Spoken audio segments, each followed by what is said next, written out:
Hold on 1 second. Wait for the live stream to load in.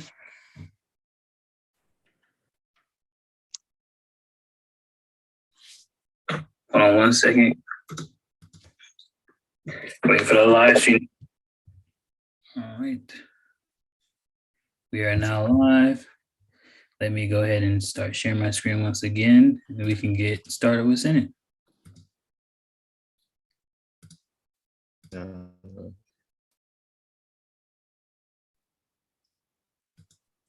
need this moved away.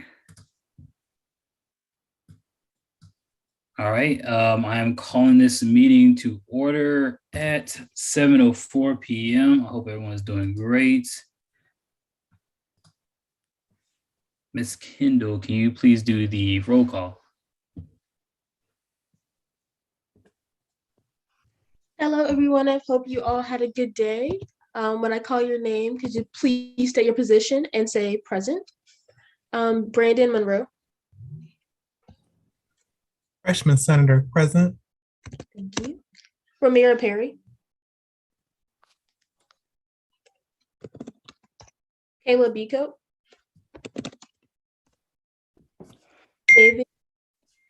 David Gonzalez Hernandez. Riley Crusoe. Sophomore Senator present. Thank you. Haley Jordan. Sophomore Senator present. Thank you. Tilla Wanami. Junior Senator present. Thank you. Seven Fierce. Junior Senator present. Shania Clark. Junior Senator present.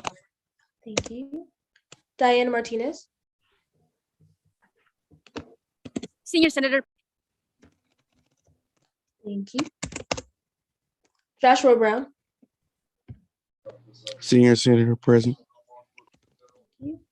Sanika Singhal. Graduate Senator present. Shira Snyder. Graduate Senator present. Thank you. Jakari Hudson.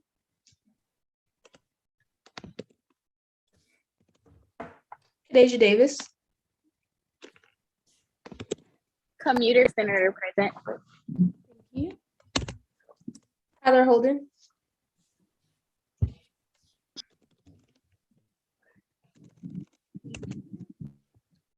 Heather Ferguson. Commuter Senator present.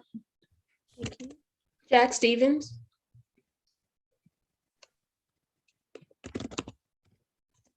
Jasmine Israel. Residential Senator present. Thank you. Dania Terrell.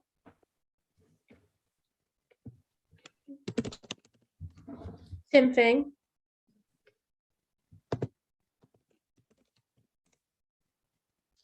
Azaria Journey.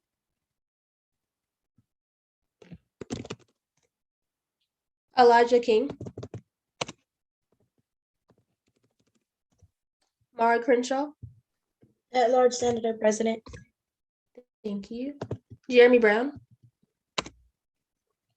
Student Organization Senator present. Thank you. Edmund P. Gayton. Edmund P. Gayton, Student Organization Senator present. Thank you. Mason Newcomer. Bryan School Senator present. Thank you. Leslie Akatikwan. College of Arts and Sciences Senator present. Thank you. Becca Fairbrother. College of Visual and Performing Arts Senator present. Thank you. Saloni Shaw.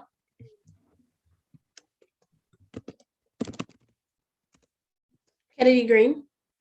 Health and Human Sciences Senator present. Thank you.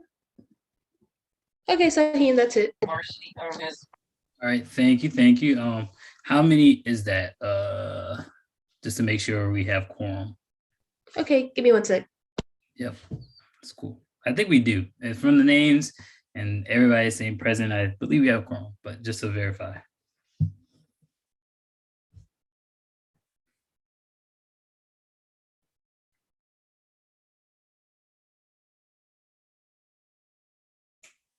See, it's easier when we're in person when I can see everybody like, yeah, this looks right, but it's Zoom life, y'all. Just gotta make sure everything's good.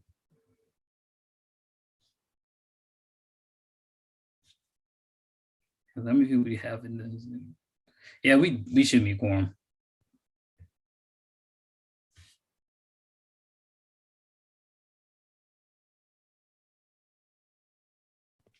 We have 21 senators, so we should be beating quorum.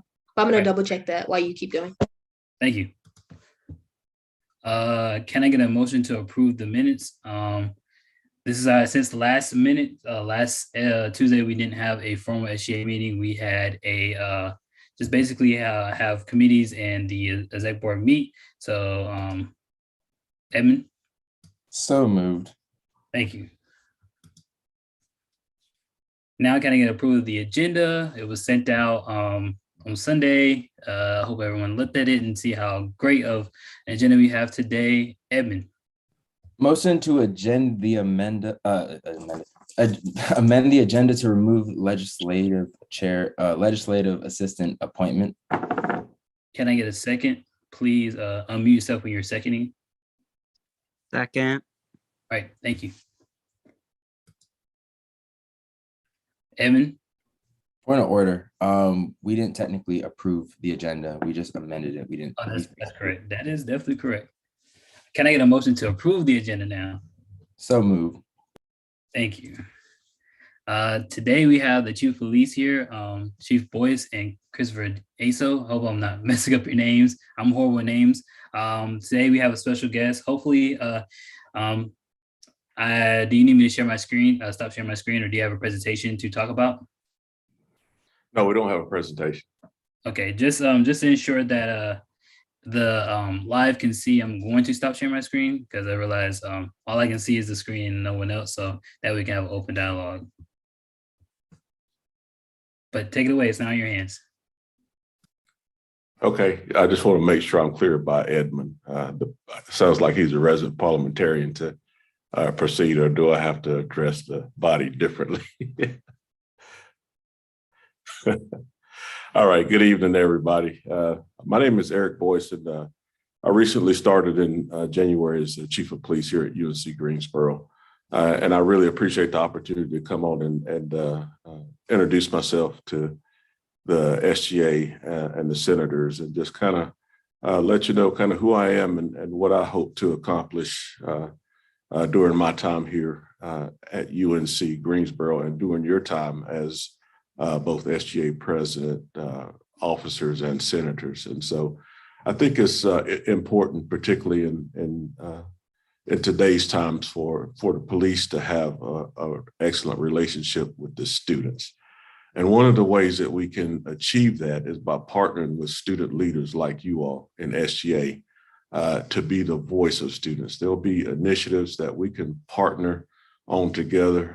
The SGA President Haas and I have already met, and we've talked about some things that we could do. I was also on a meeting earlier today with some student leaders, and I learned of some initiatives that I think it would be great for the police, SGA, and other student leaders to partner on to make life better and safer on campus for our students, which is our priority, is to provide a safe and secure living and learning environment. And so, you know, there'll be a lot of things that we won't know. We're here to keep the community safe, but we can't be everywhere all the time. And so we like to understand what the issues that concern students are. And I think this would be a great partnership for us to continue so that we could learn what's important to students. What would you like to, how would you like to see us policing the campus?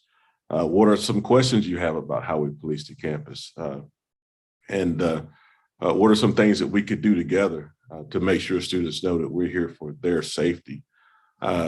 Haas and I have talked about a variety of things. We've talked about some meet and greets, potentially a cookout later on if we get out of COVID, and or even just maybe a box lunch where we can all get out and just kind of make ourselves accessible to students. I've done things like coffee with the cop, where we just kind of have a cup of coffee and just have students be accessible to students to be able to come up to us in some high traffic areas and talk about things that are important to them. UNC Greensboro and Major Hasso already have the Adopt-A-Cop program in the residence halls, and I know we have residential senators.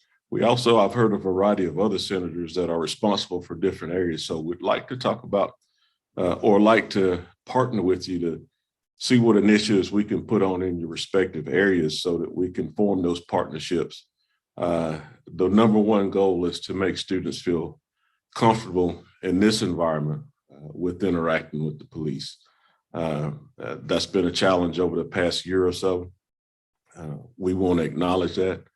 We want to understand that we need to do some things differently to make sure that we can meet the students where they are and have them comfortable with talking to us. And so to that end, I think as much as we can partner with other students, peers that they see, trust, and understand that we're all working towards a common goal, I think the better we can be. Again, I don't want to take up too much of your time, but I just wanted to introduce myself, let you know that I'm here to partner with you for your advocacy. If there's some things that you just want to learn more about the police, I want to be that. And Major Hasso wants to be that person that you can come to, that you can feel we can go directly to the source and get some answers, particularly in your leadership positions. It's important to have that access to us. And I think for SGA and our department, it's all about access and you being able to have access to us and share concerns and be able to at least say we spoke, we're working on the issue. A lot of times there's some confidential things that we can't share. There's some personal things that we can't share, but we can all sit down and talk and come to some common grounds about. We hear you. We hear that this is an issue that is concerning the students that you'd like to, at some point when it's appropriate, to have a follow-up discussion on. But for you to know that that is important for us to have that partnership with you, to continue it from administration to administration. So hopefully some of the things that we could stand up in the next few months of this administration are things that we can carry on for future administrations. And so I feel great about the conversation I've had with Haas, and he's very interested, and he's probably the number one advocate for students. So you all should rest assured that he asked some questions and some, and we had a good dialogue. And so I think moving forward, I just look forward to partnering with you. And I just want to ask Major Hasso if he'd like to share just a few words now. Sure. So Chris Hasso, I've been at UNCG for almost 15 years as a police officer, worked my way up to the position of assistant chief. I'm excited that Chief Boyce has come in. He's got some great ideas. He has shared a preliminary vision of where he sees our department interacting with our campus community. And, he touched on a few things, but, I think one of the most important things is the fact that y'all have a voice, everybody on this call, the student body, a voice that we want to hear. I think one of the challenges that we face as a police department is that, we continue to operate day in, day out, year in, year out. And when you all graduate and move on, we start over with a new group coming in. And so every freshman class, we have to deliberately reach out and make sure that we are connecting with the new group coming in. And like, Chief talked about, is that consistency and making sure that future administrations continue to carry the torch. And that's what we want to do. We want to partner with y'all. We have ideas. We know that you all have ideas. We want you all to feel safe and comfortable talking with us about, ways that we can be better and do better. Like I said, I've been there 15 years, and in every one of those years, I've seen that we can do better in something. And, it's just a matter of trying to do the best we can, given the time. I will say, COVID has really sort of put a stop on things, and we've struggled to try to find ways to interact with our campus community when, we can't do face-to-face meetings or interactions. And so I think thinking outside of the box will be really important. I'm eager to work with all of you, eager to hear from everyone, what it is we can do as a group. I know everybody's got opinions, and I will say our department's different. I know every department probably says that, but we're different in the fact that we're here for the student body, to ensure y'all's success while you go to school, and to ensure that you're feeling safe when you're going to class and you're walking around or you're driving around or whatever it is you're doing. We are truly there for you all. If y'all weren't on campus, if we had no students, we wouldn't have jobs. We wouldn't be at UNCG Police Department. There wouldn't be a police department. So we are truly there for you all. We're at your service, and we want to hear from y'all. We want to interact with you guys, and we want to partner with y'all. So I look forward to this semester specifically, so that we can get off the ground and begin to build that framework with Chief Boyce and with the Senate here in SGA. So thank you all for having us. Look forward to hearing from y'all and working with y'all.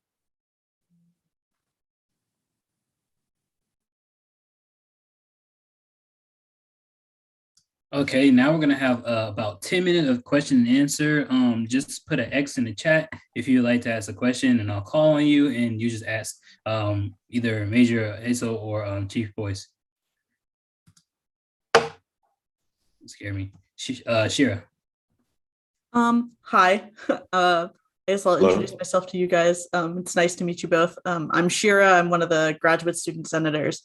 I guess I had a question about and I guess this is for both of you, whether currently and in the future, do you see, I don't know what the relationship is with the campus police to international students. I'm thinking, from the graduate student side, a lot of graduate students who come to UNCG are international students and might not be familiar with the support and services and kind of protections that campus police can provide. Coming from various other countries, their experiences with law enforcement from their own home countries might be very different. So I guess I was curious about either what the history of the relationship between the campus police department is with international students on campus, or if there's a plan to kind of strengthen that bond of support for them on UNCG's campus.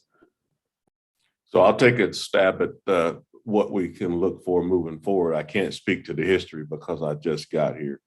But it's been my experience that we always want to establish that relationship, and it starts with, so I don't know what it's called here, but there was an advisor that international students had, and when they first got on the campus, they met with this person. And so we use that as an opportunity at my previous institution to go do an orientation session similarly to what we do for new student orientation or transfer orientation. And so I think there's an opportunity there if we can partner with the advisor to give us some space to talk with new international students, both when they come in, and potentially we've made connections with counselors so that they can form that relationship. So if there's times of international travel where they try to get home, at least they have those connections, that it may not be depending on their region, whatever the code, the color code is for the travel alerts. So we always want to make sure that we have that relationship.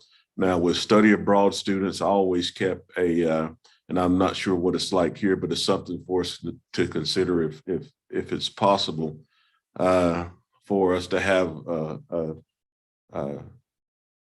a roster of who's traveling and where they're going, and so that we can reach out if they have a phone tree that they could get in contact with us back here. So it works both for international students coming in and when students go abroad, that they have some resources they can reach out to. It may be in a situation I can think of one where there's a earthquake in China, and we had to make some connections with some students and get them to some safe places. And so that's a pretty, it's a resource that we like to be for the campus community, just because that faculty advisor may not be up at 3 o'clock in the morning, where if they could have a connection with our dispatch center or somebody that can start that phone tree down to start rallying up some resources. So I think there's some, if it's not already in place and I can't speak to it, there's some opportunities for us both to work with international students when they come in, and also to work with students as they study abroad. And also it's an opportunity to educate our officers. And we would rely on our international students to do that. There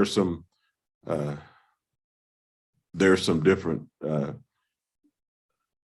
traditions, let's say, that we in America may see a certain way, but members of other cultures and other countries may not view things the same way that Americans do. And so we need to learn about those things. And I can give you an example of well, some things we can't give an example, but there's some cultural differences that we can learn from our students, so that our officers are educated if they respond to a call, to understand why only the male may be speaking and the female person that's in the relationship is not interacting with the officer. So we have to educate ourselves to better be able to interact with our students and understand that there are some cultural differences, and we have to recognize those changes and be guided by those.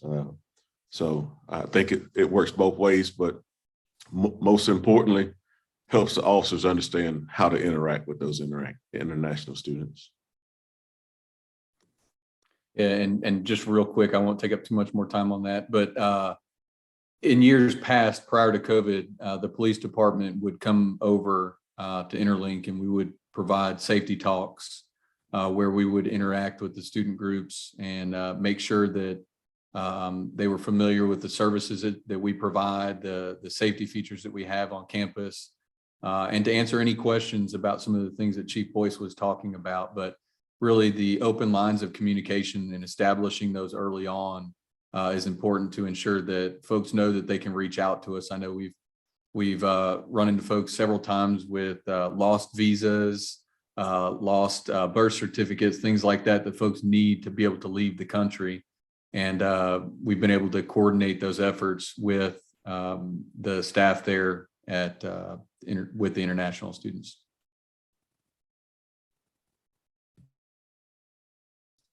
LaShonda? Does someone have to yield their time? No? Since- Okay. Yeah, go ahead. Okay, cool.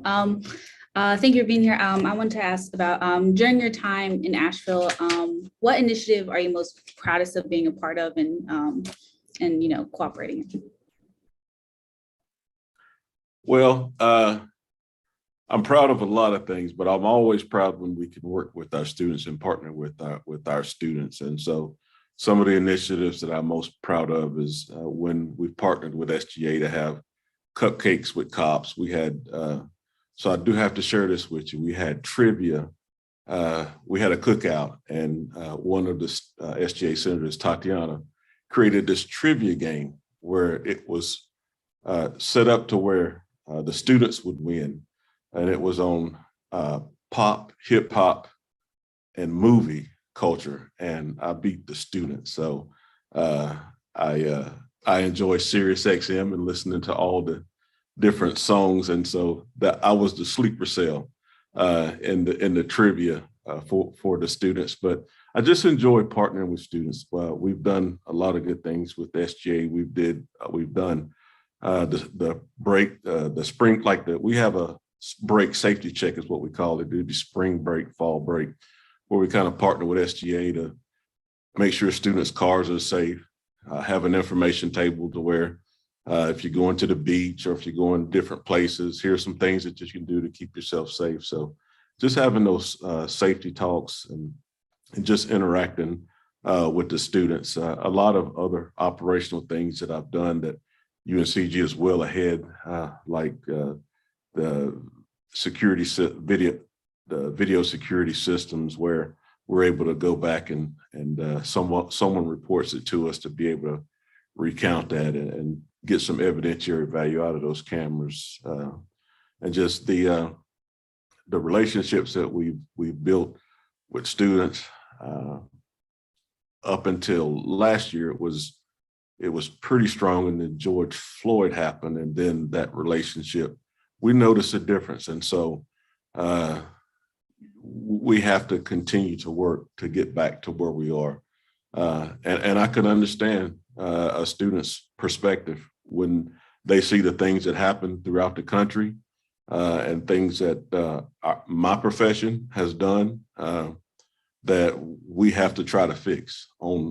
So things happen on the national level, we get stuck at the local level trying to fix those things. And I think the local departments have put in the work to try to mend those relationships, because it doesn't matter if we're on the campus of UNCG or in the city of Greensboro or in Raleigh. Students see a uniform. And so people who are out in that uniform and not representing the values and the code of ethics of that badge causes us to have to do some work. So I feel like I've positioned myself over the years to be able to try to work through those things with our students. Shania?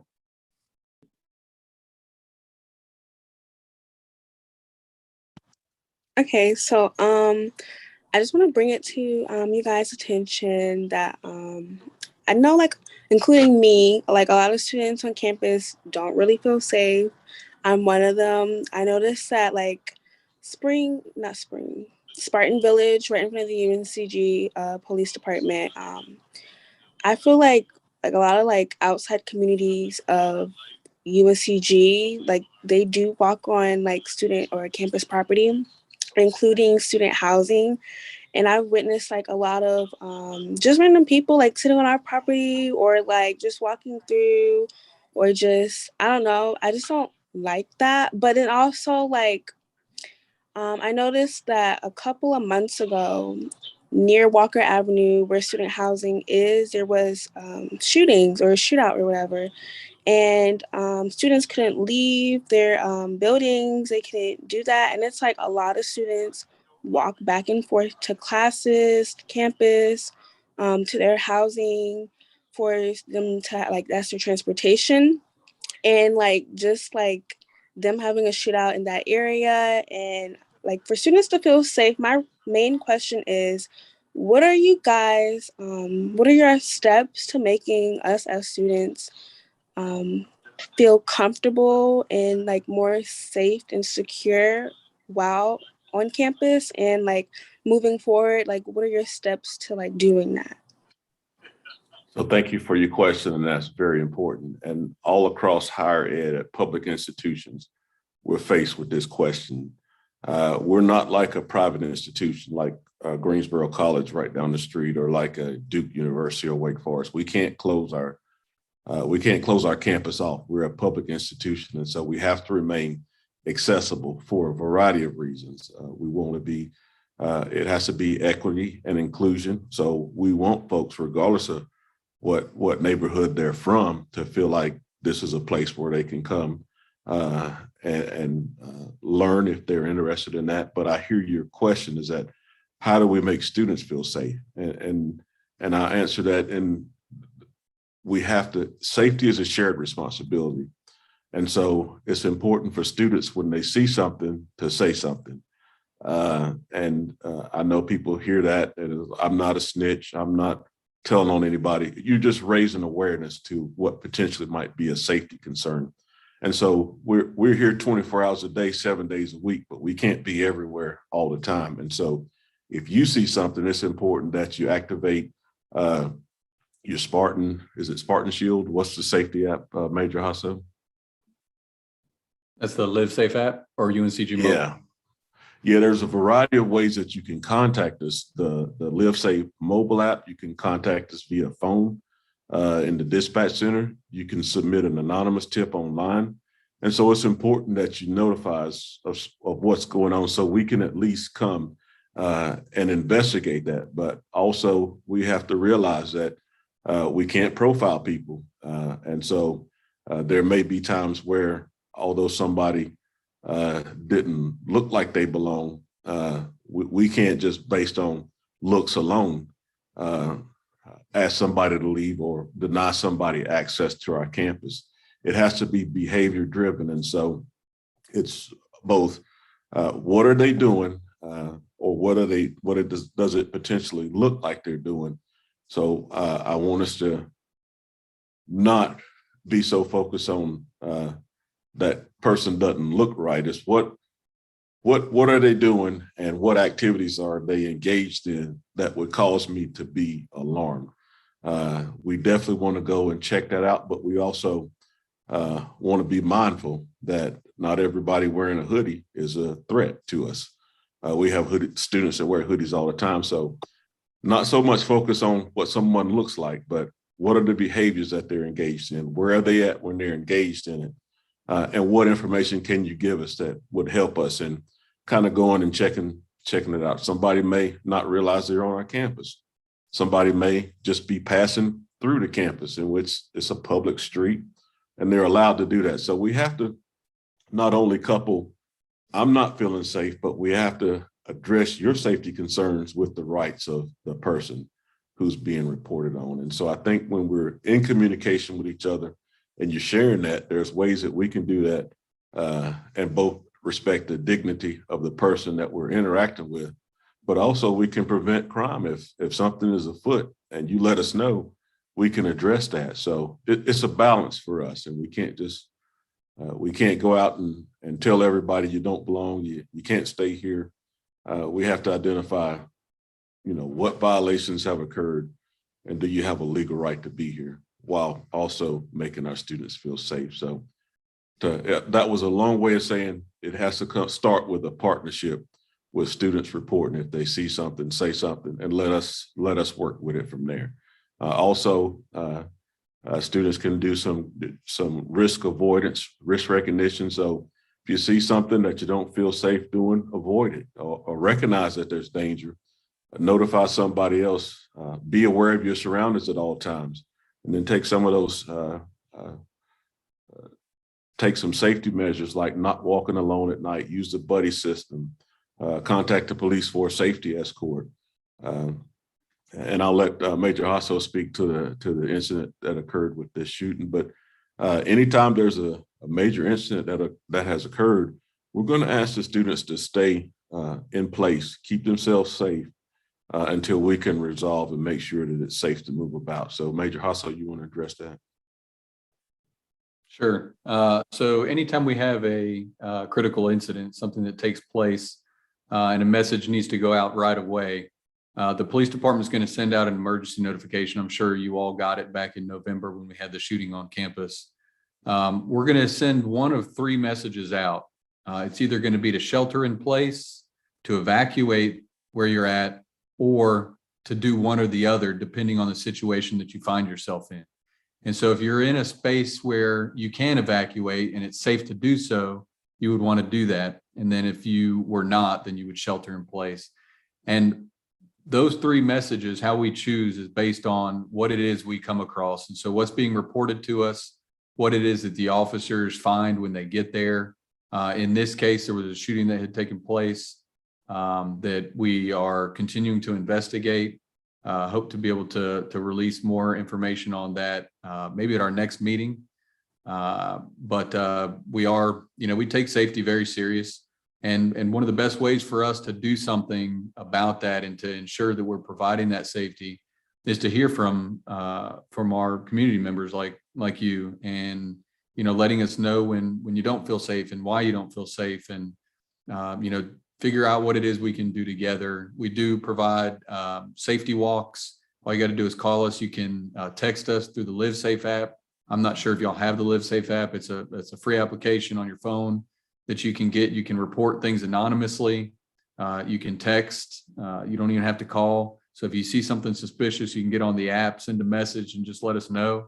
We'll respond, evaluate it, and figure out what we need to do to resolve the issue. But there are several things, and I would invite any of y'all to come and visit the police department, sit down with us, talk with us about, some of our safety features and safety resources that we have on campus. And I'd be happy to have that conversation with anybody at any time. All right, this will be our last question, Mara. Hi, thank you so much for your responses. I really enjoyed listening to how y'all respond to certain things. My question was going to be, would you all be open to a student forum, on Zoom? I know you talked about since 2020 with George Floyd and all the incidents that occurred during that time. I know a lot of students are uncomfortable and they just do not feel safe around police. And would y'all be open to a forum of where students ask questions about these hard questions in the world, in society today, or even just about, how y'all proceed about things? That was my question. Yeah, we're definitely open to a forum. I've done those before. I would just ask SGA to assist us in moderating those forums so that we stay kind of on task, and you all can kind of help us, because some people might use that as a platform to hijack the forum. And so to the extent possible, we would like to have our student partners moderating that for us, but I'm happy to jump on a forum and ask any question. I just want to have a mechanism if the forum is going in a direction that is not intended for the SGA, that we can moderate that. So would love to participate. Just would ask that you all kind of participate with us, and that's pretty common that we, for a forum to have a moderator, and so that would be great to have a few student moderators.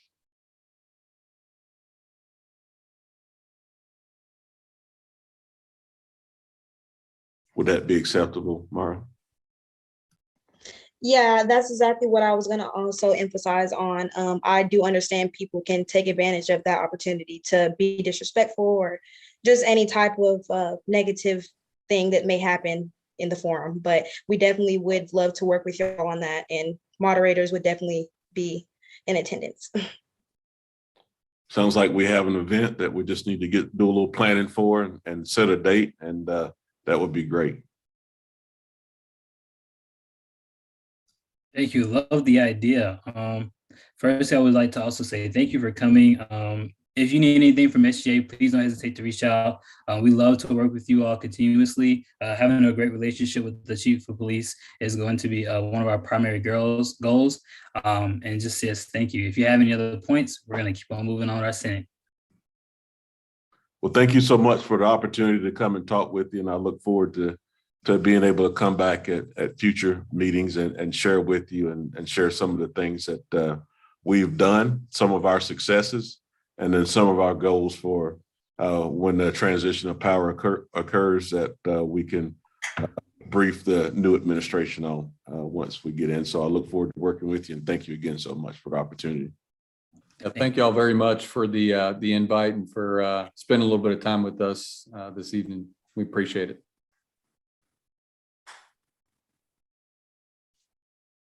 All right, next on the agenda is Haas campus, President Mengesha's campus of the State of the Address speech. I'm going to turn it over to him. Thank you, Vice President Sahin. I want to go ahead and extend my appreciation for everyone and participating in that conversation with Major Hasso and Chief Boyce. I've been working with them for quite a while now. And just to be transparent with you all, growing up where I grew up, a lot of relationships with police isn't as stable or as comfortable and transparent as, most of you all may be aware of. But in my talks and my conversation and many meetings I've had with them too, and the rest of our UNC Greensboro Police Department, that Major Hasso, he wasn't lying when he said that our department is truly different. They really do care for us, and especially them too. So everything they said, please adhere to that. If you ever have any questions, you can let me know. And I can also schedule another meeting for them to come. If you all have a specific topic you want them to talk about, we can do that. And just like Mara mentioned, a forum would be an amazing opportunity for the rest of our students and our peers to have this type of conversation with them.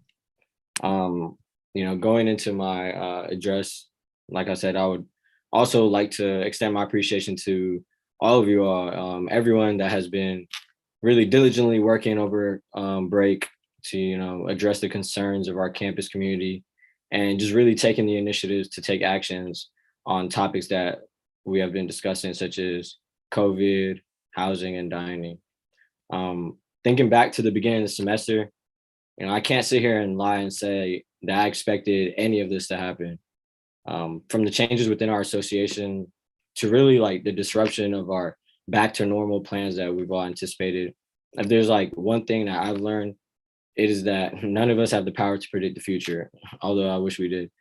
With this knowledge, I've been seeking advice, and something that I've been advised is like to decide whether we want to become proactive or reactive leaders.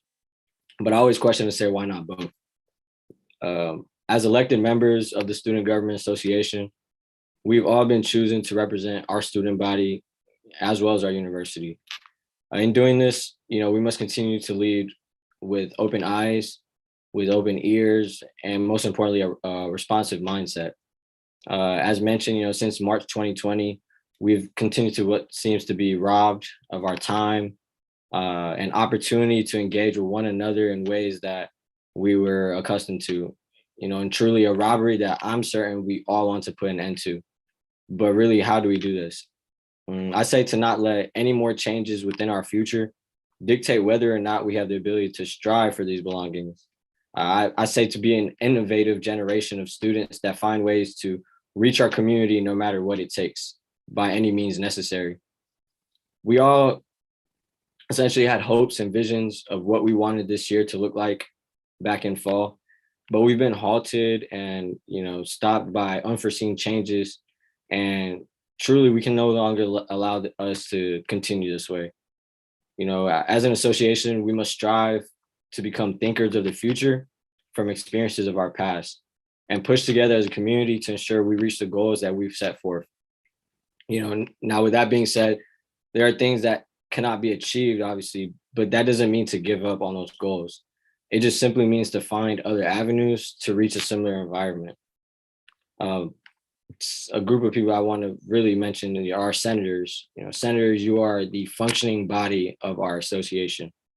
Members who are truly needed to implement ideas that the rest of us can help facilitate. I talk with your constituents, talk with your deans, talk with your department heads, and do your research by having these discussions on policies, and that can be adjusted to promote our university's core value of community. All of you all had visions that were echoed when you were first elected. So let's go ahead together and make those visions a reality and use the resources we have to do so. Our campus needs us more than ever. Our peers need us more than ever. And most importantly, our future classmates need us more than ever. Let us find ways to promote engagement on campus in ways we've never thought of. Let us begin partnering with other organizations to work together on projects that have already been begun. Let us take on roles as an association that will leave a legacy and also a precedent for future sessions. Let us build relationships within our campus and greater Greensboro community to not only assist us on our initiatives, but to serve them as our positions are entitled. Let us strive to build and stabilize that trust that has been demanded by our peers, and let us continue in doing so by taking action and holding ourselves and each of us accountable. Truly, last semester was a warm-up, but I like basketball, so as I can say, the tip-off has already happened. Let's go ahead and cross half court and let's get that ball rolling this semester. Holding ourselves accountable is the main way we can continue doing this. I envision us to get to the end of this session in April and look back, not in envy, but in gratitude that we will be leaving off on a better note than when we started. Like we've all been told since our kids, since we were childhood, is not how you start the race, but how you finish. So right now, I ask all of you all to reflect on, as an association, how we want to finish and sign off before the 100th session. You know, in conclusion of that speech, I just really want all of you all to continue doing the great work. You know, I've been proud of you all. It's been a rocky start, but you know, just talking with everyone, and we're at a good start. It's a new year, a new semester, and we all know our roles, and we're all, you know, we're all an amazing group of individuals who have been elected by our peers to fill the positions we're in.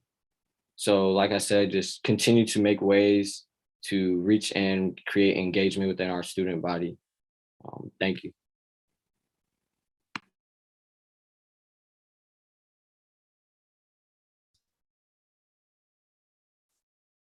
Thank you so much for that, Oz.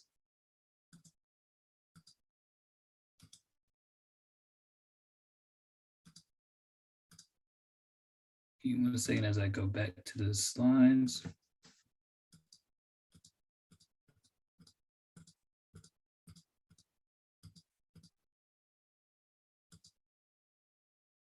Now this is student forum. Any student present and wishing to speak may speak at this time. SGA members may respond, but can only bring up new topics during senator forum.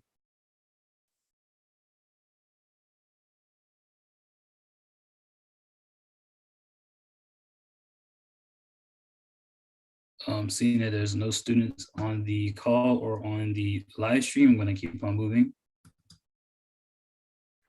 Old business, there was no old business. Entering into new business. Firstly, on our new business, we're going to do our provost and executive council update. A couple weeks, last week, I believe, the executive council and the executive council had a meeting with the provost just to go over the COVID concerns that we were receiving. I'm going to turn over to Haas to continue with that update. Thank you, Saheem. You know, like he mentioned, and like I've been communicating, we did have a meeting with provost and her respective team that included CDC officials and other deans and you know, our very own Dr. Akins, who is our Vice Chancellor of Student Affairs.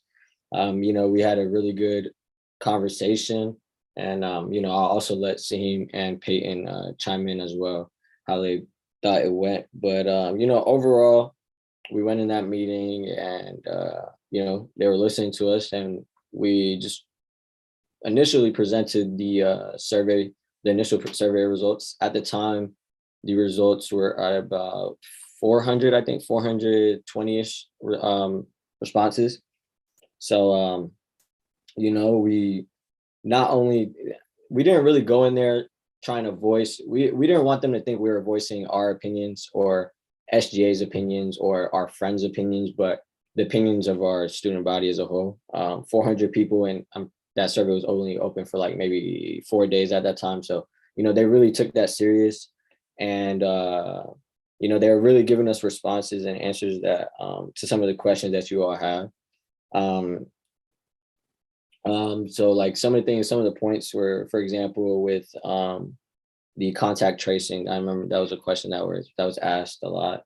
You know, they just really sat there and explained to us that under research, you know, from last semester and from research through CDC and other institutions as well, that there hasn't really been evidence of contact of, I guess, COVID contact through the classroom. It's all really been through residentials. And something else I want to just go ahead and put out there in the beginning, like most of these regulations that have been put within our institution is system-wide. You know, like there might be 1 or 2 schools that, you know, might start a school late or stuff like that. But as a whole, you know, UNC Greensboro strives to work together as a system. So, you know, just to give you all kind of an idea, you know, there's the provost and her team sit with the chancellor. And then on top of that, we have like the board of trustees. And on top of that, there's the UNC system, the board of governors. So something that you all should like continue to communicate with everyone is just like, it's really different levels of hierarchy. You know, it's not really just one person sitting there saying, you know, this is how it goes or this is how it shouldn't go. So that's really what they were trying to, you know, convey to us. But, you know, there's a lots of flexibility that they were echoing to us. We were continuing to set up other meetings. You know, there's going to be a piece of legislation brought to the table later on that kind of promotes this, working along with them. But, you know, they've been letting us know they're talking to public health every week. You know, CDC has been changing guidelines almost what seems like every day. So, you know, the same way that us students are feeling weary and confused and everything about the new news, like that's the same way that our admin is feeling, right? They're just working on it every day. So it just seems like they're on it, right? But, you know, they're getting new stuff every day. So it's, you know, and they're also just willing to hear. So we're going to, I guess, the survey, which I know Edmund will probably talk about later, and Jasmine as well, that survey reached almost 1,000 responses. So, you know, we'll just continue to share those results. But, you know, it's just like overall, what I got from that meeting is just that we have to all get on the same note. You know, at the end of the day, COVID is about life or death. It isn't really about anything else at that. We're all trying to stay healthy, get through all of this. And no one wants to be stuck on Zoom like this, but if, you know, if that's what it takes for us to be safe, you know, that's something we have to discuss. But we just got to work together with admin and find common grounds that we can all agree on before, like, you know, we move on. But, you know, that's all I had to say with team or Peyton. You know, you guys want to go in and say what?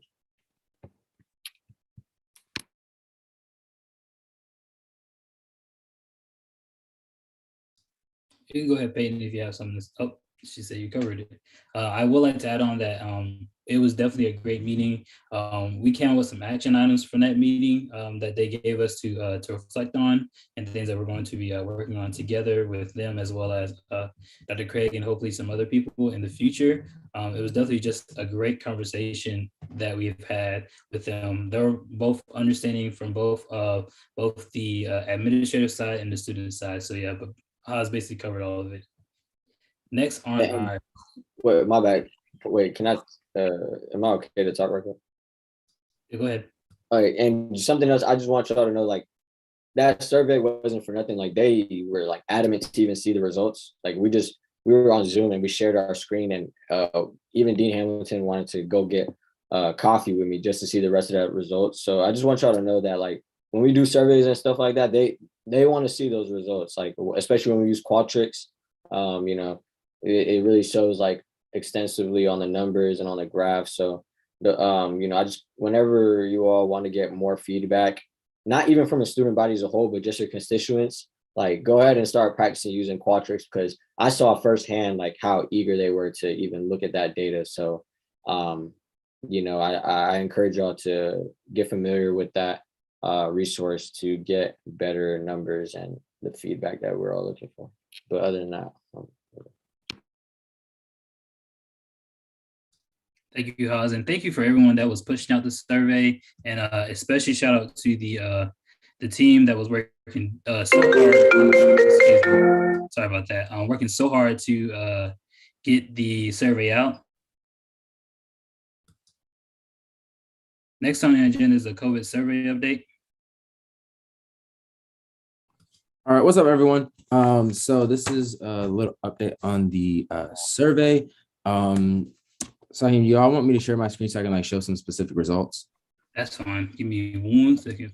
All right, perfect. All right, so I'm gonna pull it up, but just gonna, while I'm pulling this up, just like some general overview. So the survey had a lot of interaction. So in total, 1,024 students interacted with the survey. So that means that they opened it, or at least they viewed it. Of all those responses, we had, at most, the responses that we had were averaging at, if I can find the numbers, 953 responses. So all the information and data that I'm about to tell you all, keep that in mind, is that it's coming from 953 students for the most part of all these data, for all the numbers. I'm not going to go over everything in specific just because next week there's going to be a piece of legislation that really goes over and breaks everything down and also will include some of the action items that Haz mentioned. So originally it was going to be this week, but just to ensure that we had a strong quality piece of legislation that had quality action items, we're going to push it back to next week. So I'm going to go ahead and share my screen. You all can see this? Correct. All right, cool. So the main question, the main questions I do want to highlight to you all is let me go if I can find. So the main thing that we did is with the survey, we try to have questions from last semester and this semester to sort of do a compare and contrast.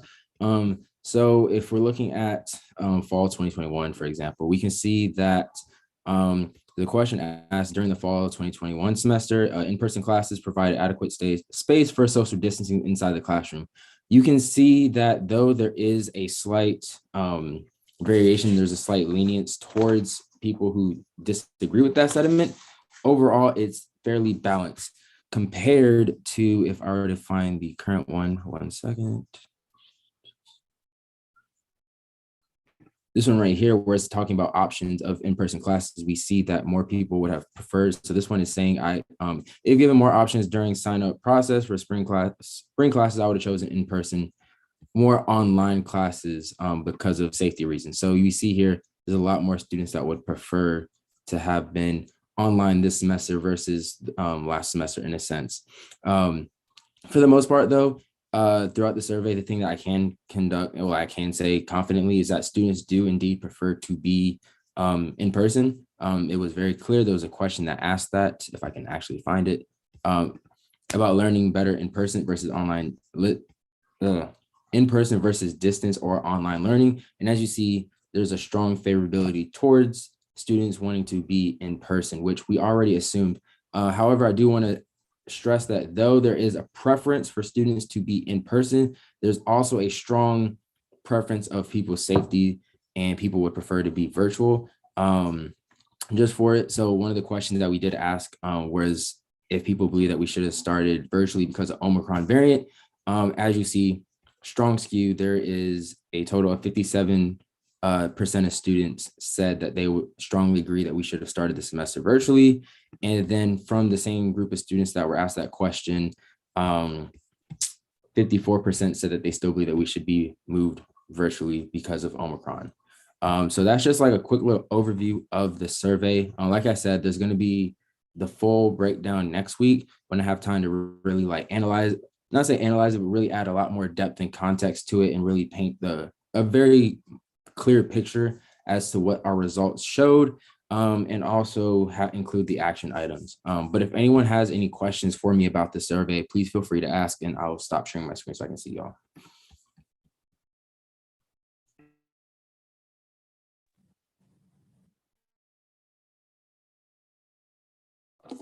Sign, do you want me to, or Sign, can you take the questions? Yeah, I was gonna go Shira. I'm just curious to see, because on the thing, I think they're numbered 10 and 11, like how many people feel like they learn better in person versus how many people feel comfortable coming back in person. Like, how did those results between those two questions kind of compare and contrast to each other? I can share my screen to show you. So you said between 10 and 11? Yeah, because I think 10 was I learned better in person and I am comfortable returning to in-person classes. Yeah, so this is a breakdown of number 10. So for strongly agree, 315 students said that they strongly agree that they learn better in person. 210 said that they somewhat agree. 225 said they neither disagree or neither agree nor disagree. 77 said that they somewhat disagree, and then 78 said that they strongly disagree. Compared to comfort levels of being in person, it's on the other side. 243 people said they're extremely uncomfortable. 292 said they're somewhat uncomfortable. 68 indifferent. 193 somewhat comfortable, and 109 are extremely comfortable with returning to in-person classes. And I guess my second question is, do you have a breakdown of how many people who responded to this were undergraduate students versus graduate students? Is there going to be a breakdown for that too when you do like the final report of how many of kind of the Yeah. sentiment from both sides? Yeah, so great question. So I can start sharing my screen right now. So that is something that I do plan to show. That's part of the reason why it's taking a lot longer, is because the way that student classification is. It was one of the ones where we said that it'd be better to be short answer. So I have to go through and sort of mark out and like manually kind of sort it out to see how people responded. I can say just by off of my eye test, there was a good amount of graduate student engagement with the survey, which I was very happy to see. There was, and it was a mixture. Some said that they're master's students, some said that they were PhD students. So it was a wide variety of graduate students that did participate in the survey. Dr. Craig?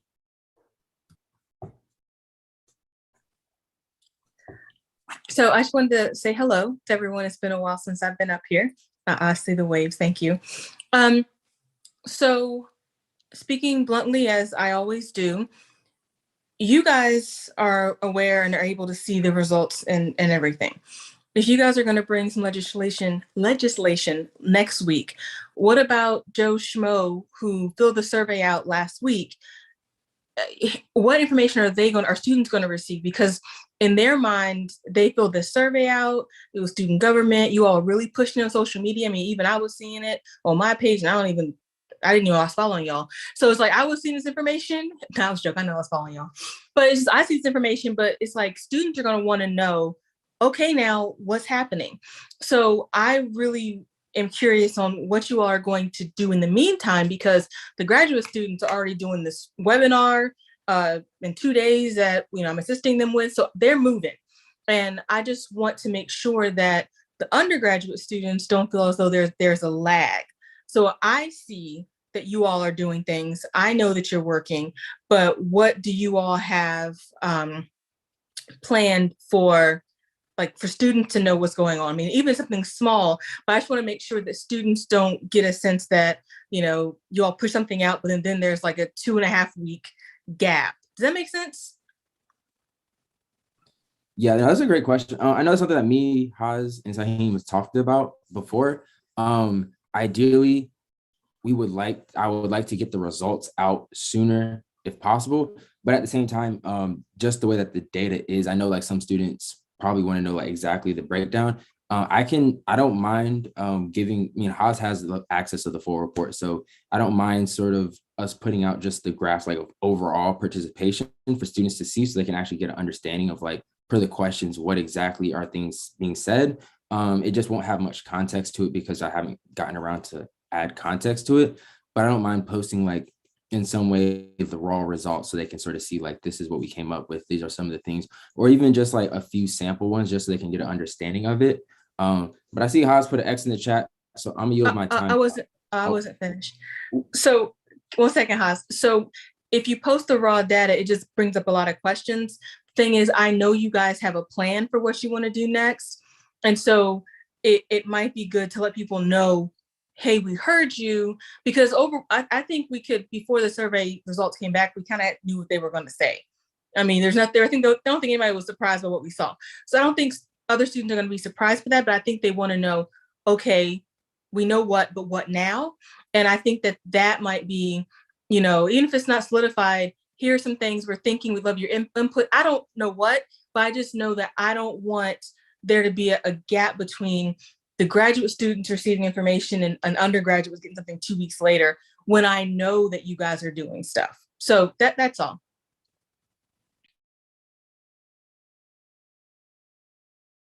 Evan, can you your time to Haz? Yeah, I yield my time to Haz. Thank you, Edmund, and thank you, Dr. Craig, for bringing that to everyone's attention and stuff. Basically, talking with Edmund and talking with other people, the results, actually last week when we had our little committee meetings, this is something that was brought up in cabinet. Someone did ask when we were going to plan on sharing the results. And, I see Sierra's on top of posting this. And you did mention, what our plan is. And I can go ahead. I was going to talk on this a little bit later, but I can go ahead and give a little insight on it now. But I had a meeting with Dr. Akins today. and where we discuss some of the action plans. And, you know, as y'all see in the agenda, that there is a piece of legislation that will be presented, and it will, you know, call for the approval of a COVID climate team. You know, hopefully, you know, I support that, and I hope you all will help pass this piece of ledge. And, you know, I guess what we envision is if this piece is passed and we do get this team, they'll work, you know, closely with admin to work on these, you know, common resolutions that we can put out. But now I know, Dr. Kerr, what you're saying is we have this plan. So how do we communicate this to everyone else that doesn't know or that isn't in this meeting right now to hear this? You know, and I can be true. I didn't even think of that. Like, we didn't really think of that time frame, like 2 weeks later, and what it could do. But, you know, from my standpoint, I know from my team that we can get a post, you know, up tomorrow, you know, that post, okay, these, and like I said, this is if the legislation is passed, you know, we can easily, how I'm thinking is post something tomorrow saying, you know, this COVID team is in effect now. We have gotten these results from the survey, and we're going to be working with admin. Stay tuned, you know, to go ahead and so people can keep on their radar what we're doing. And you mentioning that grad student association forum, you know, that's something else I wanted to talk to everyone about. The graduate student association, you know, Lexi and Nagla doing an amazing job. They're having a forum on Thursday, which I encourage everyone to attend. I will surely attend this on Zoom, and you know, we can see what type of questions they'll be asked. Keeping in mind that most of the things are going to be catered to graduate students, you know, so we would, you know, it would be nice of us to think of what things undergraduates might, what questions undergraduate students might have, and kind of facilitate a similar forum, hopefully in the following week after if the COVID team passes, once they have their initial meeting with admin. But that's just a rough way, but I'm very appreciative for you bringing up that time gap that I do think everyone should be aware of. But I can also take more questions later on about that.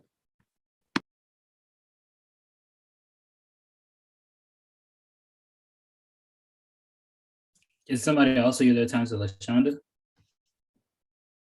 Never mind, Has answered my question. Thank you. Never mind, never mind. Are there any more questions? Okay, we'll keep on moving on.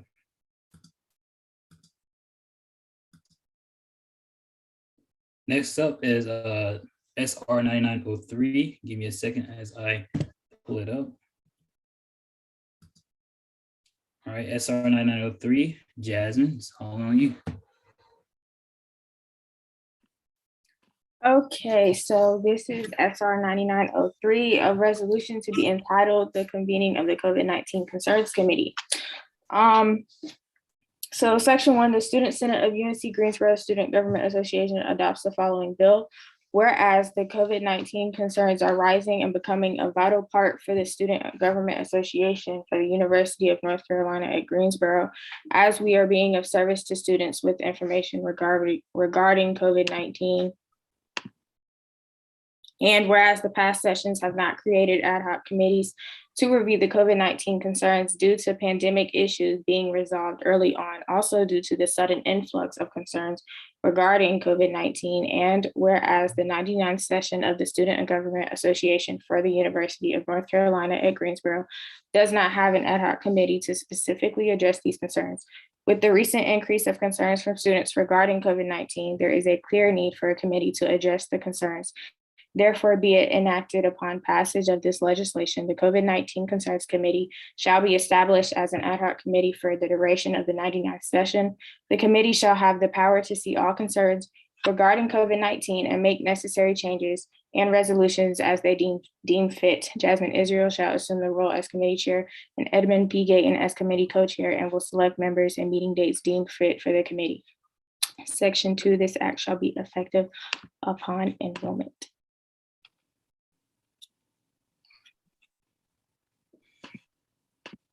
All right, Jasmine or Emin or Mara, can you please just talk about the purpose of this legislation, and then we'll just move on forward. I can talk about it if y'all want.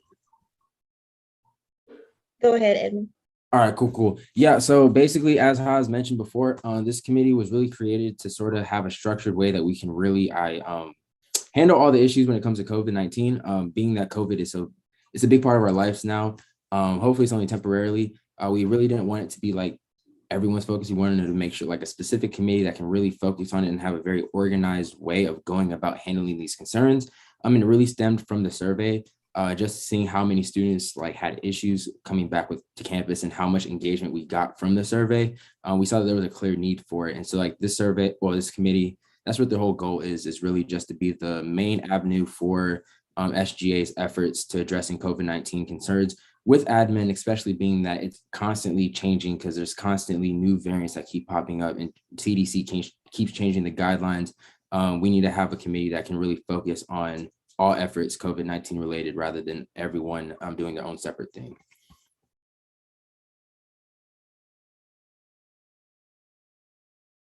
All right, thank you.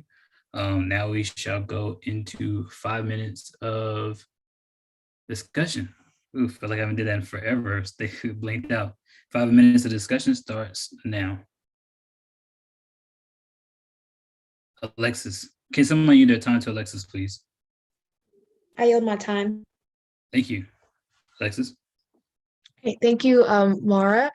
I had a friendly amendment to the word sudden, the sudden influx, to change sudden to recent, because I feel like people have been concerned for a while, and I would want them to like kind of think that we didn't that we're like surprised really by like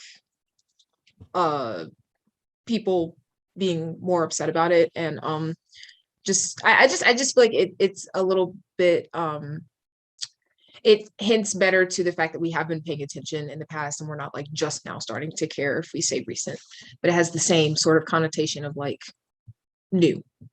Yeah. Hold on 1 second. Is that point of order? I see in the chat, Evan. Yeah, I was gonna say we are in the. We flipped it. I flipped it. Yeah, it's supposed to be 5 minutes of Q&A then discussion. Okay. Yeah, I caught it, but Alexis is already going. I didn't want to interrupt her. Now we're in 5 minutes of Q&A. I apologize. I can, if there's no questions, I would like to entertain a motion to end Q&A. Shira. I just had a quick question. So you stated that you're gonna be the committee chair and that Edmund's gonna be the committee co-chair. Ideally, how many members are gonna be on this committee? What kind of spread of student representation are you looking to have on this committee? Like, is it a spread of grade? Is it a spread of commuter versus non-commuter? Like, what is the kind of just people who are on this committee? Like, ideally, what kind of spread of membership on this committee are you kind of looking for? And how many people are you anticipating reaching out to be on this committee? I can take that, Saheem.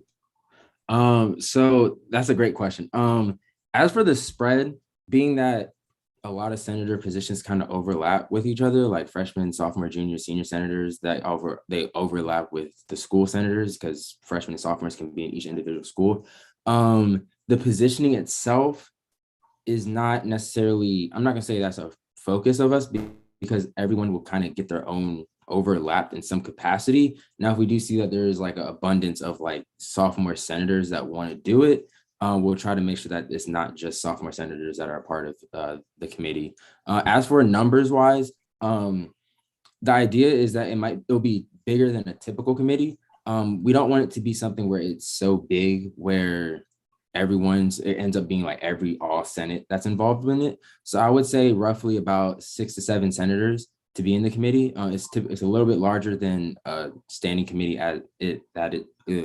is bigger than a typical standing committee that we currently have, but it's also not extremely large. And then being also that our Senate numbers aren't as large too. We didn't want it to be too many people in the committee. Mason? I might just like not completely understand the role of the current concerns committee, but what is the difference between what is the need for a COVID-19 committee if we have a current concerns committee? Yeah. Edmund, I can take that. Oh, you want to? Okay. Well, I yield my time to you. Thank you. So the whole goal of the idea of me creating this committee is to have this committee specific focus on strictly COVID-19 concerns. Yes, that's currently going on. However, the current concerns committees must deal with all current things. So say for instance, there's like an issue with dining or an issue with something that could possibly go up to the current concerns committee. They will also have to focus on that. This committee will directly focus on the survey results as well as work with the administration to make sure all students are feeling safe and comfortable when it comes to like making sure when it comes to the COVID-19 base. This is an ad hoc committee, meaning that as soon as the session ends, the committee is null and void. It won't ever be a committee ever again unless another ad hoc is created for it. So it's only in for this time period right now. If I hope that clarifies everything.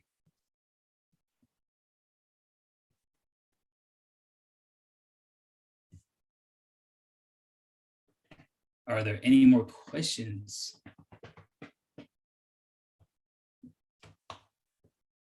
If not, I will I'd like to entertain a motion to end this period of discussion. I mean, Q&A, Jesus Christ.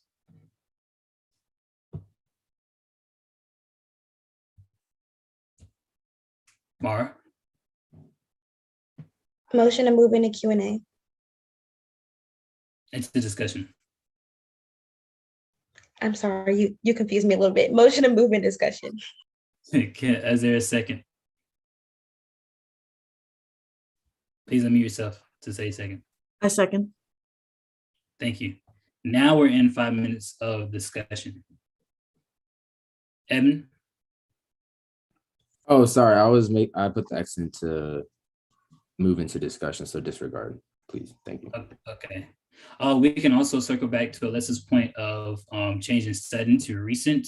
I will, if that would like to be a friendly amendment from the authors or the sponsors, is that okay?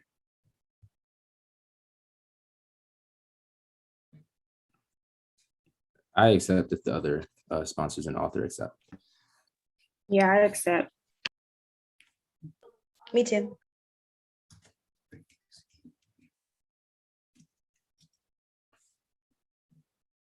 Due to the recent influx. Okay. That's the correct spot, correct, Alexis?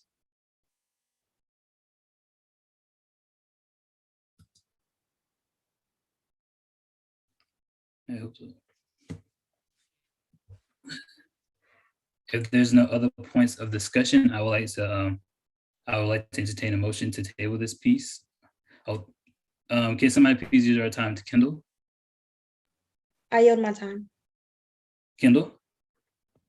Thank you. I'd like to suggest someone make a friendly amendment to stay around line 21 or 22 that this committee will meet with admin's COVID team to make necessary changes and resolutions. I can't make a motion, but I'd suggest that somebody can make a friendly amendment. I think they can just say if they would like to take the family member or not. Is that friendly amendment okay with everyone? Yes. And where did you say that at? 21? Yeah, it's wherever you'd like to, just to say that the committee was meet with the admin's COVID team. Okay.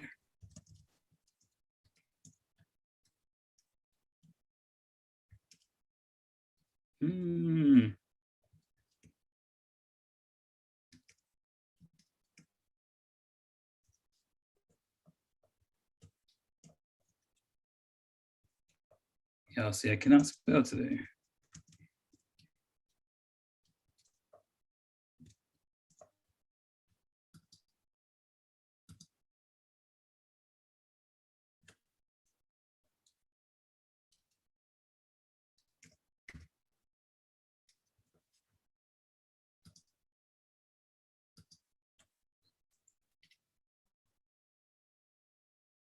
If there are not any other points, I would like to entertain a motion to table this piece till next Senate. Edmund, Motion to table this piece for a second reading. are there any seconds? Please unmute yourself to second. All right, thank you. This piece has been tabled. Now going to exec council reports. Mr. President. Thank you. I hope all of y'all have been having a good start to the semester. I don't think we haven't met since before like December. So, I'll go ahead and say like my schedule this semester is pretty hectic. So like my office hours are going to be like Monday, Wednesday, Fridays, but by appointment. So if you need me to be in the office, like I'll be here. But like the way it is now, like I'm just here whenever I have free time. But if you need me to be here at a specific time, you can go ahead and reach out to me. My email is right there, and I also decided to put my number there. So go ahead and write that down and stuff if you ever need to contact me. What I've been up to. We've had our executive council meetings. Those have been going well with me, seeing Peyton, Meredith, and Aaron. I hope you've all met. I don't know if you've all met Aaron, but she's our new advisor. I've had executive cabinet meetings. Those have been pretty productive, talking about what we want for the rest of this semester, and, initiatives and stuff that we will be surely giving reports on when it's time to give those reports. The meeting with Provost Stores and her team. Earlier this week, I also had a meeting with our new Vice Chancellor for Strategic Communications, Richard Campbell. He's amazing. He met with me and Saheem. He has a lot of ideas to try to promote UNCG in terms of all aspects, social media, in the lives. We were giving him a lot of good ideas, and he was, real accepting of them. Maybe things like day in the life of a normal student, putting stuff like that type of stuff out. Like Chief Boyce mentioned, I had a meeting one-on-one with him earlier. I think it was later last week. I went to the police department to meet with him. If y'all didn't know, this meeting was actually supposed to be held in the police department with them. We were going to do it there, but unfortunately we had to do it on Zoom. So I'm going to try to get that sorted out for whenever we go back in person. Some of the things that me and Chief Boyce talked about, like you mentioned, was like the coffee with a cupcake with a cup. My bad. Doing that maybe like once a month, while also like handing out things. Some of the things we wanted to hand out were like safety things, like reflective bands for those who might be biking or walking at night. V-bolts, like things that you can hold your bikes to, and a lot of safety things. Chief Boyce is amazing. He really wants to emphasize on safety, trying to educate our students on safety and, what type of things we can do from SGA to promote that. And he also does, like he wanted me to echo, like he really wants y'all to reach out to him too. Whenever if y'all have any ideas, to reach out to him about that. Me and Key, we had a meeting with Kathleen about the EUC's blood drive. That's happening tomorrow. So if y'all can go out to that, that would be amazing. If you want to volunteer, and you didn't have the time to sign up, you can just always just show up, and if they need some, they'll take some. We have a couple good updates on that.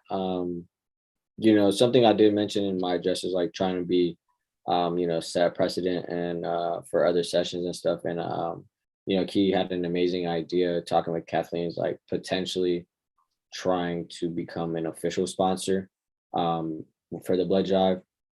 I know for this one it's kind of a little bit too late, but I know for April we will be an official sponsor. That way the volunteer spots will be open first for SGA members. So, we're going to be really encouraging all of us to go out there and help volunteer. And we'll help out with initiatives and giving out incentives for people to donate and collab on that sense. So if you all have ideas of what we can provide for students to get everyone out, not only students, but everyone. And then hopefully if that goes well, we might be an official blood drive sponsor coming up, but that's just preliminary talks, whereas we take over and become the official sponsor for next year, whereas we host it with the American Red Blood Cross. So that's something I'm really looking forward to, trying to give back to our community. I was talking with people from the bookstore about our first day textbook program. Some of you may know it's like a program to make our textbooks cheaper. It's an opt-out program, so you're already in. If you don't want to pay that price, you can opt out. But they've been asking feedback on that and what ways they can improve that for next year. So that's real. I'll give more details on that when I can. Like I mentioned, I had a meeting with Dr. Akins today about the COVID stuff, climate survey, and that went pretty good. Just really giving me advice on which direction we should go in, and she's really happy with the work we've all been doing.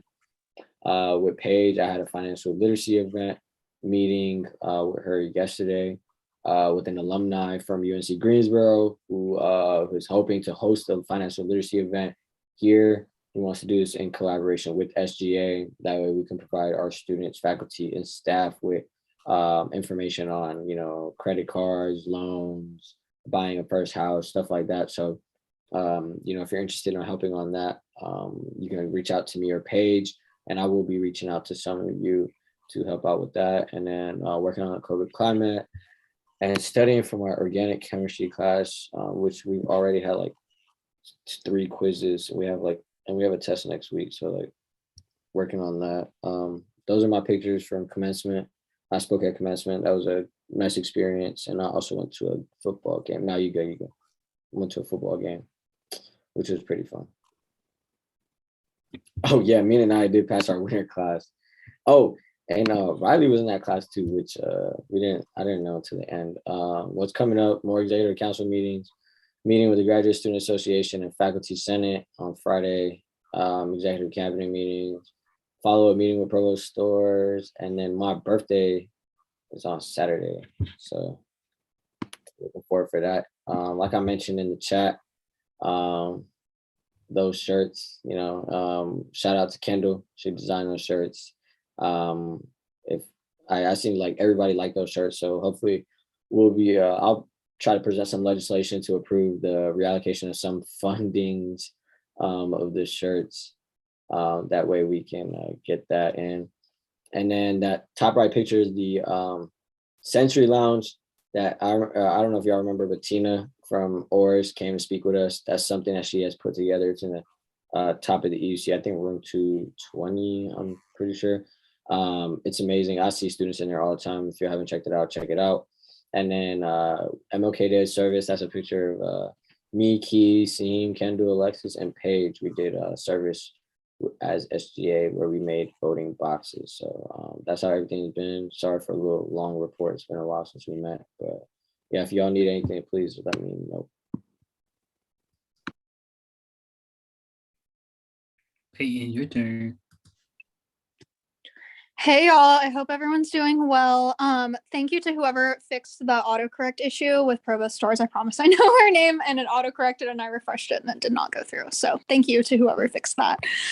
So just what I've been up to, executive council meeting. I've been doing a lot of meetings for honors. I'm in full disciplinary and international honors. So that's been a little bit hectic, but it's all good. Been volunteering at the Center for New North Carolinians. I've been at the center, the Oakwood Forest Center, about 3 days a week tutoring. So I've absolutely loved that. And I encourage y'all to sign up if you're interested. Just let me know and I'll connect you with that. We have 3 wonderful centers that UNCG coordinates and partners with. So if you are interested in tutoring or helping out, just let me know. It's a really wonderful opportunity, and the people that run the CNNC are fantastic. Like Haz and Sahim have said, meeting with Provost Stores last week, I've been applying for post-grad jobs, so that's been a little bit insane, but it's all good. Conduct team programming, I had the I Belong committee meeting week before last. Had some hearings and I've been working. Okay, just coming up. Sorry, go ahead. Okay, perfect. Now it's up. Meetings with Haz, Sahim, Meredith, and Aaron as needed. I'm doing more tutoring. The advisory board meeting coming up. I'm working on my disciplinary honors project. So that's been wild, but I promise I won't bore y'all too much with the details of that. It's just been crazy, but that's all good.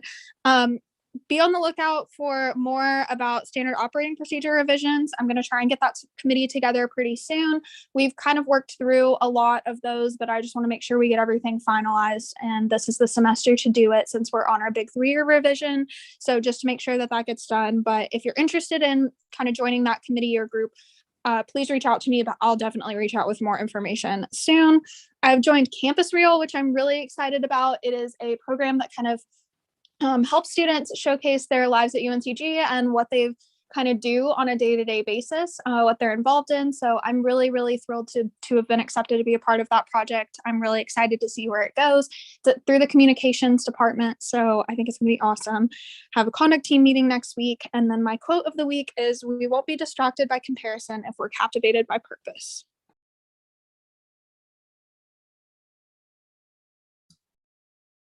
Sorry, I don't know what's going on with my computer. It just completely, while you're in the middle of talking, went to the next slide. I apologize for that. You're good, no worries. My report is, so what I've been up to, I have had executive council meetings, meetings with Evan and Haas. I've also been doing my Senator one-on-ones, and those that haven't completed, please try and make sure you click on the link, schedule one with me. Thank you to those that have. We've had some great conversations, learning more about each other and things of that nature. I had to meet with the provost and executive council. Today we had our advisory board meeting. Just some things that we talked about today is just figuring out how to promote safety on campus. That's some Chief Boyce said that he wanted to do. Maybe start a possible liaison with the Kaplan Center and the PD Center. Just some things to work on together. And something else that we talked about, which I really enjoyed today, we had a presentation with the Dean of Students talking about social media and hate speech, which is something I'm thinking about getting Dr. Carter to come out and talk with SGA about. It's very important that we understand what hate speech is and social bias. It was just a great learning opportunity for me in that meeting.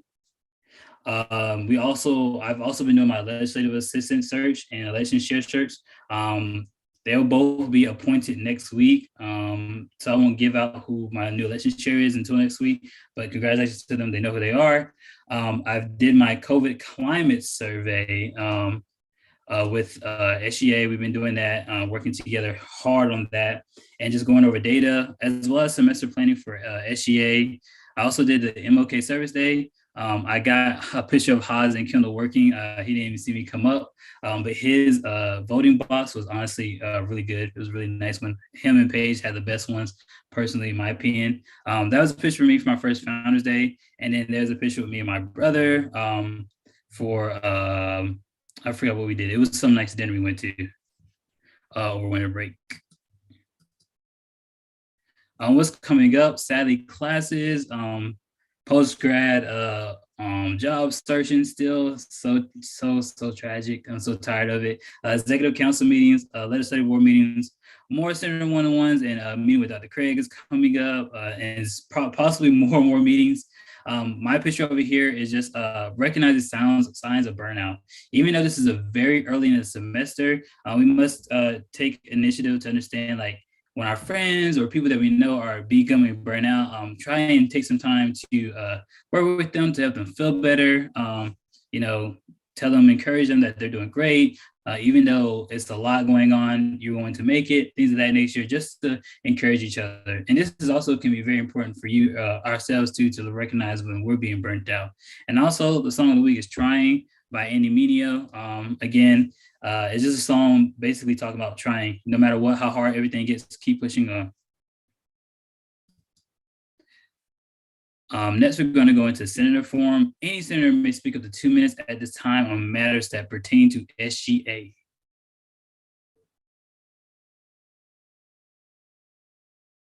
Just put an X in the chat if you'd like to speak. Shira. I definitely want to reinforce what Haas said earlier in the call. If you can, please be there at the GSA COVID kind of forum that they're having. Even though it's probably a lot of the questions that are going to be asked and a lot of the things they're going to talk about are going to pertain to graduate students, it's still a great opportunity for senators to ask questions of their own if they want to be there. They're having a lot of kind of good administrative people there to answer questions and stuff. So I want to just encourage you to be in attendance if you can be there. It's like a Zoom call. So yeah, just wanted to reinforce that invitation. Thank you. Thank you. Please, if you have the opportunity to go, please go and support GSA. Is there anyone else?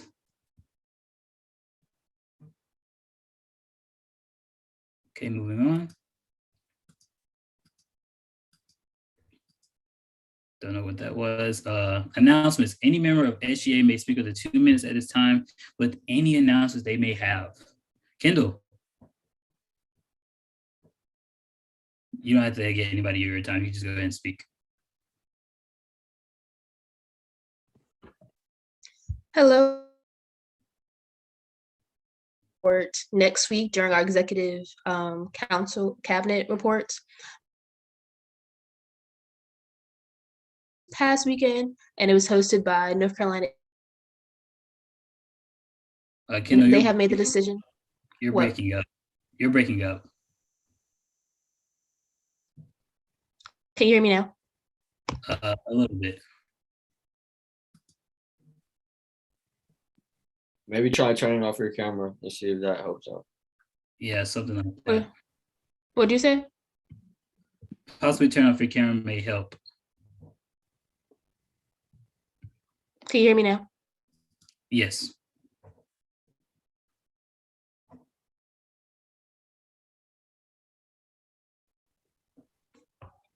I'll just put them in chat. Okay. Saloni.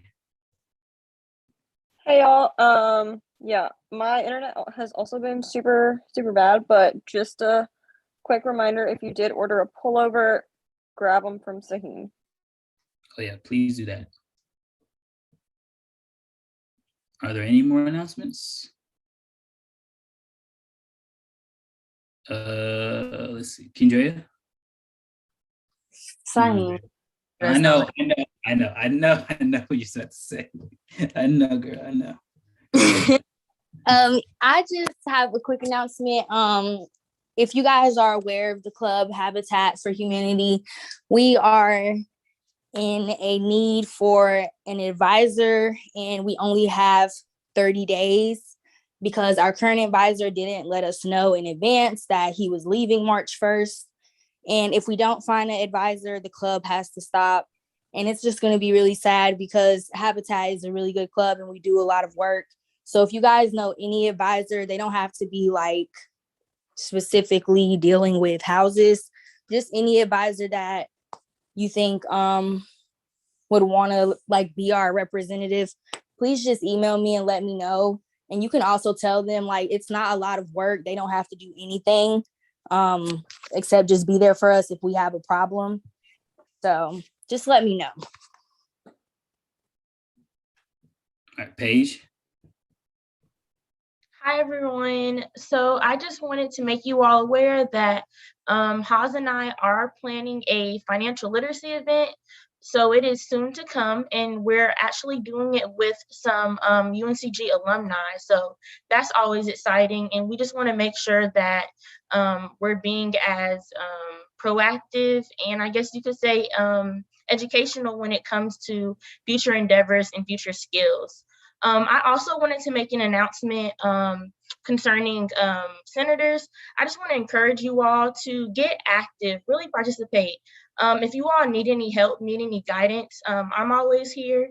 Shoot me a text, email, Instagram, anything. I'm here because I really want you all to get involved.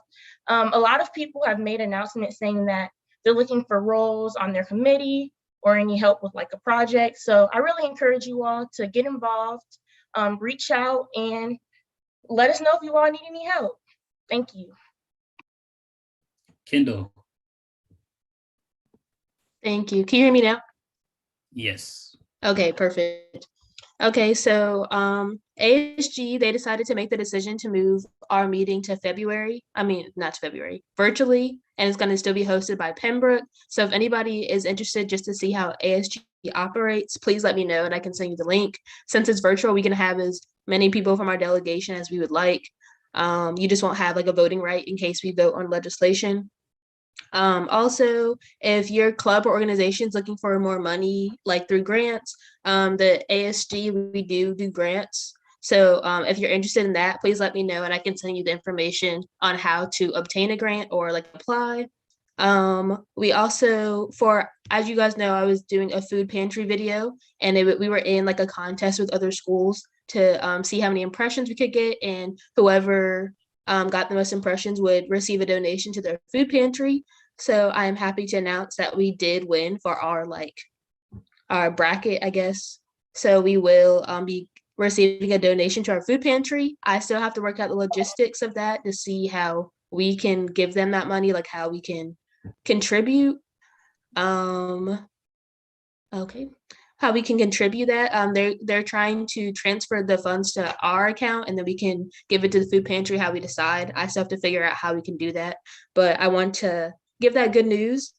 And then ASG is also conducting a survey discussing adding a laptop, like the cost of a laptop, into the cost of attendance, because many of you know that like college requires usually a lot of technological things and a laptop usually isn't considered into the cost of attendance. So we're doing a survey in that.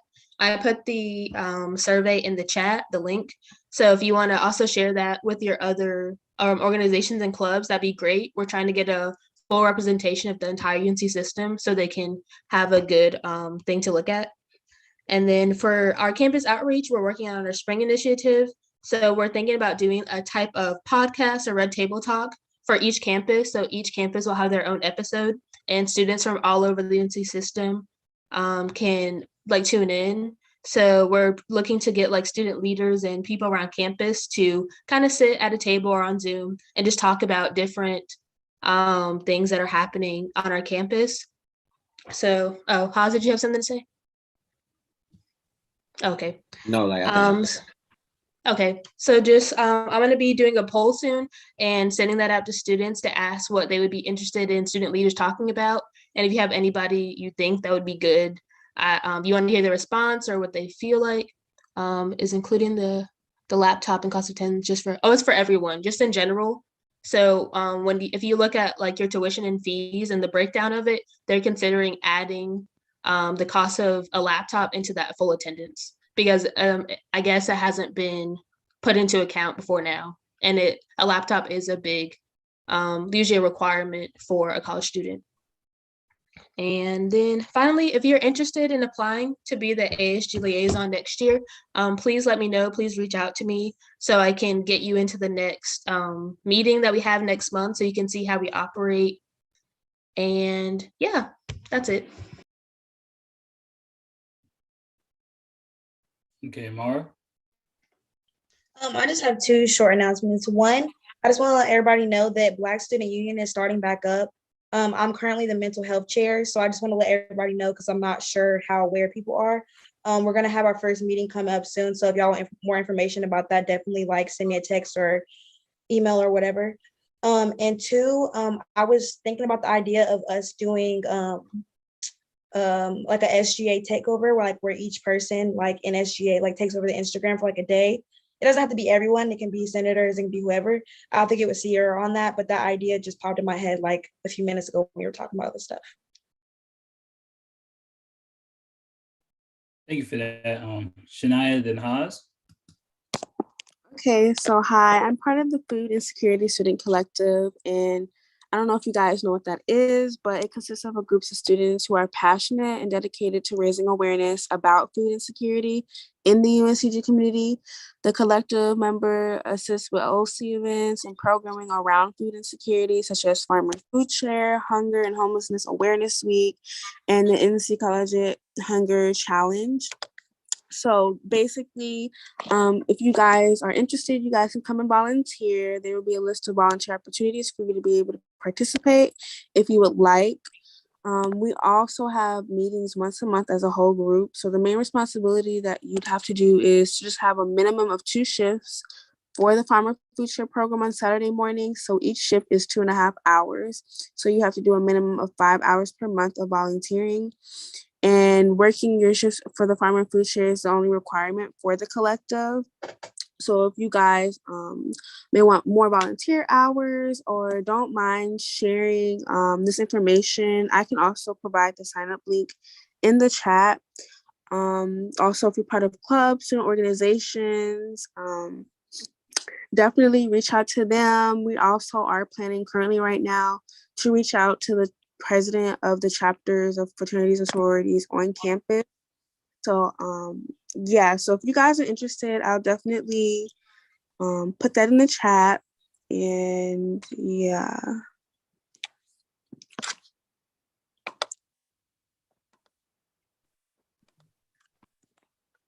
Go ahead, Haas. I appreciate. Thank you, Shania, about mentioning the food insecurity. I don't know if y'all know, but Greensboro in general is like #1 food deserts in the nation, meaning like people in Greensboro don't have access to nutritious foods in their area. So I know that's something Kendall has been talking about with the ASG liaison from NCAT and having a forum or a discussion about that. So you know, we'll reach out to you on that, Shania, and see what we can do. Something that kind of came up to my head is like next month. Well, when we meet next week, it'll be February, and February is Black History Month. So, you know, I really do encourage everybody to think of ways that as SGA we can, you know, maybe have an event or something to promote Black History Month or do something cool in engagement. You know, like I mentioned, let's not limit ourselves on engagement. Let's just find other avenues to reach out to our student body. So I encourage y'all to be creative and think of something before our next meeting next week of what we can do to show our student body, you know, that we are in support.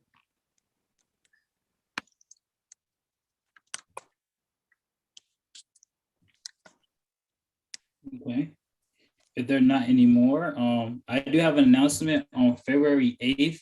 That Tuesday, senators will be doing their class reports. So Senate, I will be sending out those slides for you all to complete. So the class report will basically be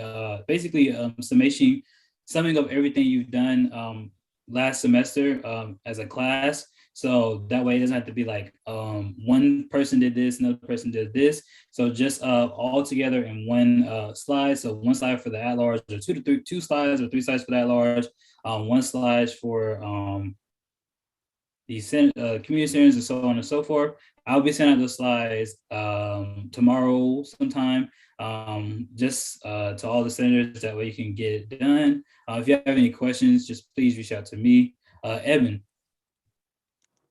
Yeah, real quick, I just wanted to say once again, thank y'all so much for y'all's participation in the COVID survey and like really pushing that out. I can comfortably say like out of my time in SGA lab, I've not gotten that much feedback on a survey before. So for us to get 1,000 interactions, over 1,000 interactions, like that is amazing. So it just shows that, you know, whenever we put our minds to something, we're capable of doing anything. So going off that note, if y'all need help with anything, like coming up with ideas or like how to reach out to people, let me know.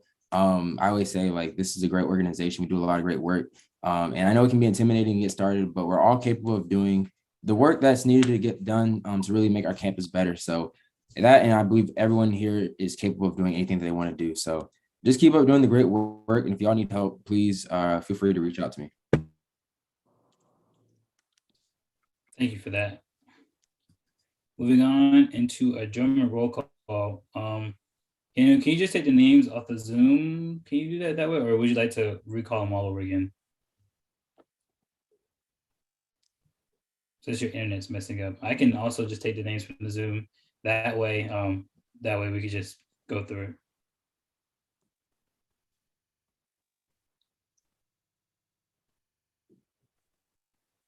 Yeah, we're just gonna do that because since the internet's messing up. Can I get a motion to adjourn? Evan. So moved. All right, everyone. thank you all for coming to this Senate meeting. See you all next week.